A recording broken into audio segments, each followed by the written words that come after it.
चलो एक बार बात फिर से आदमपुर उपचुनाव की कर लेते हैं। आदमपुर उपचुनाव के परिणाम सामने आ चुके हैं और उसके बाद हरियाणा कैबिनेट मंत्री और आदमपुर चुनाव में बीजेपी प्रभारी जेपी दलाल ने क्या कुछ कहा इस चुनावी नतीजे पर, वो देख लीजिए। पहले तो आपका धन्यवाद। और ये जीत जो है आदमपुर की जनता की है।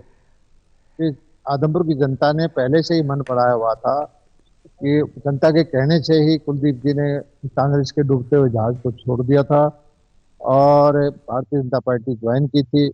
और जनता ने जब चुनाव ये लड़ा था तभी हमें भरोसा हो गया था कि भारतीय जनता पार्टी के कैंडिडेट की जीत होगी। देखिए, उसके हमले की मुझे जानकारी नहीं है, मैं किसी दूसरे शहर में बैठा हूँ। और अगर किसी ने कुछ गलत काम किया है तो कानून अपना काम करेगा, वो उसकी एफआईआर दर्ज करवाएं और कानूनी कार्रवाई करें। और अभी भी लेकिन मैंने एक दो लाइन सुनी थी, वो धमकी भरी भाषा देते हैं, वो उचित नहीं है। लोकतंत्र में धमकी की भाषा कभी भी अच्छी नहीं होती।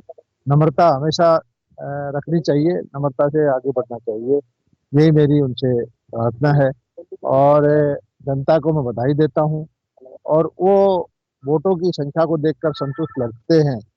और हम भी ये इस बात से संतुष्ट हैं कि हमें 51-52% वोट आने वाले चुनाव में 90 के 90 हलकों में दे दें और बटे हुए वोट कांग्रेस ले लें।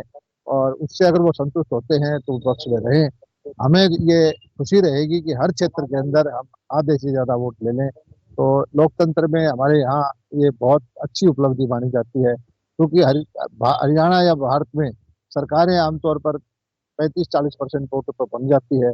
और आधे से ज्यादा वोट लेना किसी भी सरकार के लिए अच्छी उपलब्धि होती है। ये तो चुनाव परिणाम दिखाई रहे हैं। और हमारे यहाँ चुनाव लड़ रहे थे दीपेंद्र हुड्डा जी, उन्होंने भी कहा था कि ये 2024 का प्री फाइनल है। उन्होंने चुनौती दी थी, हमने उस चुनौती को स्वीकार किया था। और हम कोई एक चुनाव परिणाम से ज्यादा कोई हमारी ये नहीं है कि घमंड करते हो। नम्रता से हम जनता की सेवा के लिए और ज्यादा कोशिश करेंगे। और भारतीय जनता पार्टी संगठन आधारित पार्टी है, इसमें पन्ना प्रमुख से लेकर प्रदेश अध्यक्ष तक पूरा संगठन लग जाता है। और सरकार की जो हमारी नीतियां हैं वो बिल्कुल गरीब से गरीब कल्याण करने के लिए है, गरीब आदमी की सेवा करने के लिए है। किसान मजदूर के सरकार की नीतियां पहुंचे हैं। और आज जो दुनिया के अंदर मोदी जी का नाम है, जो कोरोना में प्रबंधन किया है, जिस तरह से हमारे बच्चे निकाल के लाए हैं यूक्रेन रूस की लड़ाई में, जिस तरह से धारा 370 हटाई है, जिस तरह से मंदिर का निर्माण किया है, 80 करोड़ लोगों को भोजन दिया है, तरह तरह की योजनाएं हैं। आम जन प्रभावित है इस चीज से।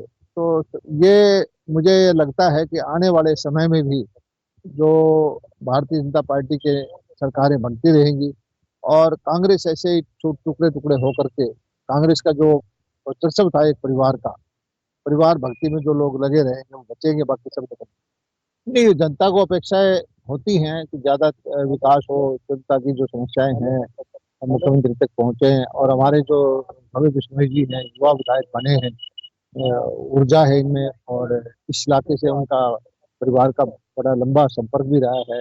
मुझे भी आशा है कि वो लोगों की जो समस्याएं हैं छोटी मोटी बची हुई हैं उनको भी उठाएंगे। और मुख्यमंत्री जी से हर 90 के 90 हलकों में विकास के काम करते हैं, तो आदमपुर भी इससे पीछे नहीं रहे।